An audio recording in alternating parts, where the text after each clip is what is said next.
और 17 मई 2019 को कॉलम निगार जावेद चौधरी ने उस वक्त के चेयरमैन नैब से होने वाली गुफ्तगू का अहवाल अपने कॉलम में लिखा था। Chairman NAB justice Javed Iqbal ने जावेद चौधरी को बताया था कि हुकूमत चाहती है कि चेयरमैन पीटीआई का हेलीकॉप्टर केस बंद हो जाए, बाबर अवान के खिलाफ रेफरेंस पर कार्रवाई रोक दी जाए। हुकूमत चाहती है कि परवेज खटक के खिलाफ मालम जब्बा की गैर कानूनी लीज की इंक्वायरी रुक जाए। इसका रेफरेंस मुकम्मल हो चुका है और आप बहुत जल्द परवेज खटक को भी लॉकअप में देखेंगे। इसके अलावा इस गुफ्तगू में साबिक चेयरमैन नैब ने इत्तेहादियों के केसेस पर भी बात की और कहा कि यह दुरुस्त है कि हम अगर आज हुकूमत के इत्तेहादियों को गिरफ्तार कर लें तो यह हुकूमत 10 मिनट में गिर जाएगी। मगर इसी दौरान चेयरमैन नैब की एक मुबैना वीडियो चेयरमैन पीटीआई हुकूमत के हाथ लग गई और वो वीडियो तैयबा गुल नामी खातून ने बनाई थी और इस मकसद के लिए बनाई थी कि वो चेयरमैन नैब की हिरासानी को आया कर सके और इंसाफ ले सके। मगर चेयरमैन पीटीआई ने उनकी वीडियो लेकर, क्योंकि वो वीडियो उन्होंने उस वक्त वज़ीर आज़म पोर्टल पर दी थी और साथ में शिकायत भी की थी, मगर फिर वो वीडियो उसी वक्त के चेयरमैन पीटीआई के, क्योंकि वो वज़ीर आज़म थे, मुशीर के टीवी चैनल पर चल गई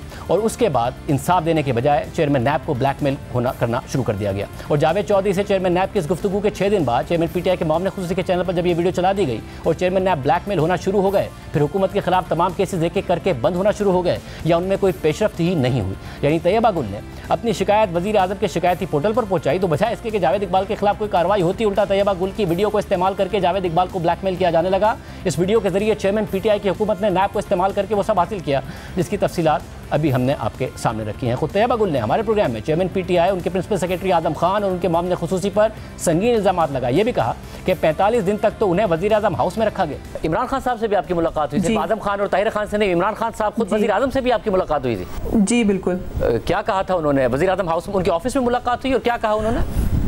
जी पीएम ऑफिस गई थी मैं, वहाँ पे उन्होंने आज़म खान साहब थे, ताहिर खान साहब थे और 2-3 लोग थे, मुझे सबका नाम नहीं पता था। वहाँ पे ये मिले मुझे, उन्होंने मुझे ये कहा कि आप परेशान ना हो, आप मदीने की रियासत में हैं और यहाँ पे सबको इंसाफ मिलेगा। मैं आपकी इन्वेस्टिगेशन में स्टार्ट करवा रहा हूँ, इंक्वायरी कमेटी बिठा रहा हूँ, ये कर रहा हूँ, वो कर रहा हूँ। और बारहा यकीन दहाने के बाद ये हुआ कि मेरी वीडियोज़ का फ़ायदा इन्होंने उठाया,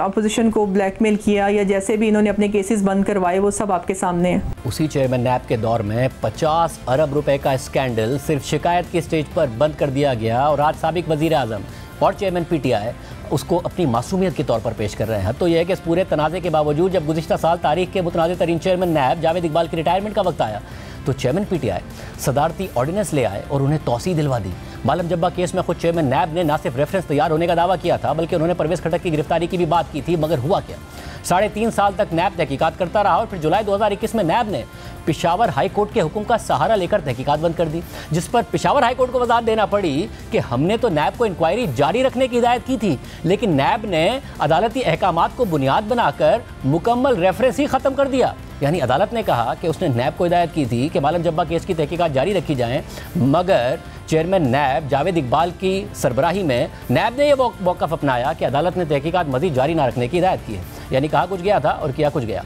जबकि दूसरी तरफ चेयरमैन पीटीआई की हुकूमत के फ्लैगशिप प्रोजेक्ट बीआरटी पेशावर पर सवालात उठते रहे। मुख्तलिफ हेडलाइंस और डेडलाइंस के बावजूद ये प्रोजेक्ट अपनी मुकर्ररा मुद्दत में मुकम्मल नहीं हो सका, जिसकी वजह से इसकी लागत में कई गुना इजाफा हो गया। इसके अलावा इस प्रोजेक्ट में बेज़ाब्तियों की निशानदही होती रही मगर कोई एक्शन नहीं लिया गया। एफआई और नैब की कार्रवाइयों से इस प्रोजेक्ट को स्टे ऑर्डर मिलता रहा और नैब ने स्टे ऑर्डर ख़त्म कराने के लिए अदालत से रुजू भी नहीं किया और बाद में फरवरी 2021 में बाकायदा मौजूदा चीफ जस्टिस उमर अता बंदियाल की सरबराही में सुप्रीम कोर्ट की 3 रुकनी बेंच ने सूबाई हुकूमत की दरख्वास्त पर नैब को बीआरटी की तहकीकात से रोक दिया। नैब पर एक तरफा एहतसाब का मुसलसल इल्ज़ाम लगता रहा। फिर एक मौके पर खुद साबिक चेयरमैन नैब जावेद इकबाल ने दावा किया कि हवाओं का रुख बदल रहा है। नैब का झुकाव एक तरफ है, उस बात की मैं तरदीद करता हूँ। अब हवाओं का रुख बदल रहा है। इतना बड़ा दावा कर दिया, बड़ी बड़ी हेडलाइंस लग गई, मगर इस बयान के 2 हफ्ते के बाद 9 दिसंबर 2019 को चेयरमैन नैब अपने उस बयान से पीछे हट गए और उन्होंने कहा कि गुज़िश्ता दिनों में हवाओं का रुख बदलने वाला बयान मजबूरी में दिया था। पहले 30 से 35 साल तक हुकूमत करने वालों का एहतसाब होगा, फिर 12 से 14 माह वालों का एहतसाब होगा। हमेशा ये कहा जाता रहा नैब का रुख तो एक तरफ है, इसलिए पिछली मरतबा मुझे मजबूरन कहना पड़ा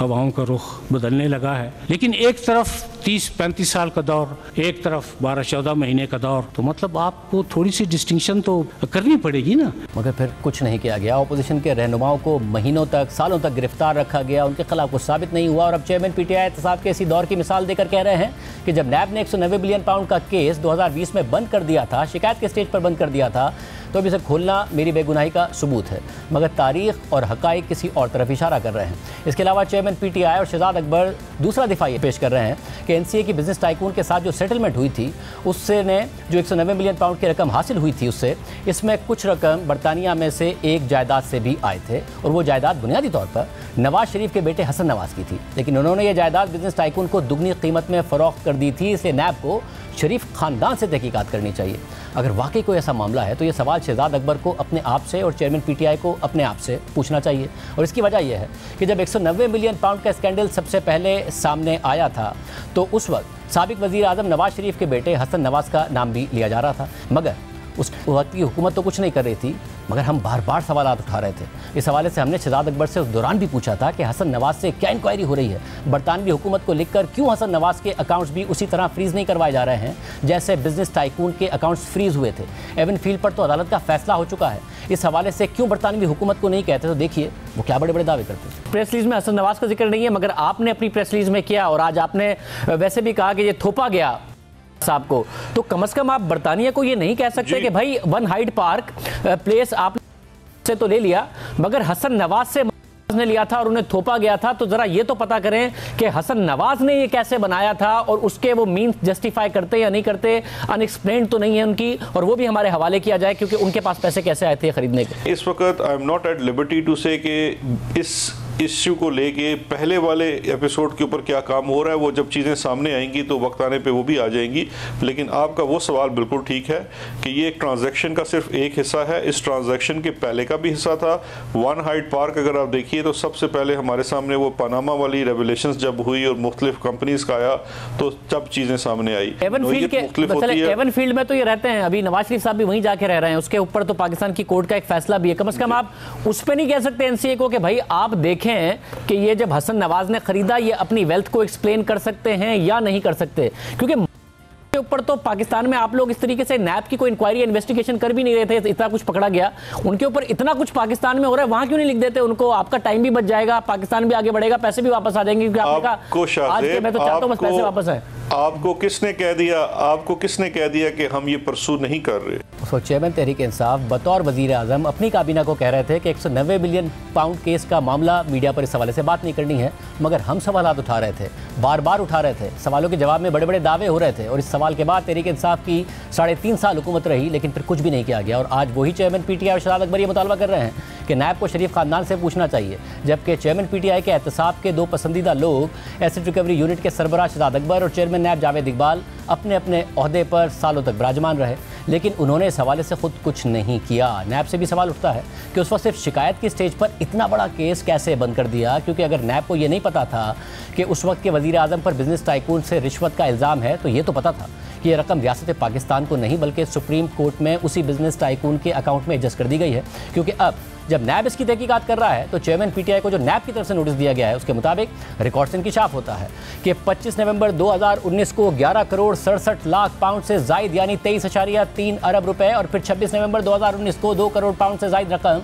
बरतानिया से मज़कूर अकाउंट में मुंतकिल कर दी गई थी। बाकी रकम बाद में आई, मगर तकरीबन 27 अरब रुपए काबीना इजलास से पहले ही पाकिस्तान आ गए थे और सुप्रीम कोर्ट में उनके जुर्माने में एडजस्ट करके वापस उन्हीं बिजनेस टाइकून की जेब में डाल दिए गए थे, जिसके पैसे पकड़कर बरतानवी हुकूमत ने रियासत पाकिस्तान के खजाने में डालने के लिए दिए थे। नैब के नोटिस के मुताबिक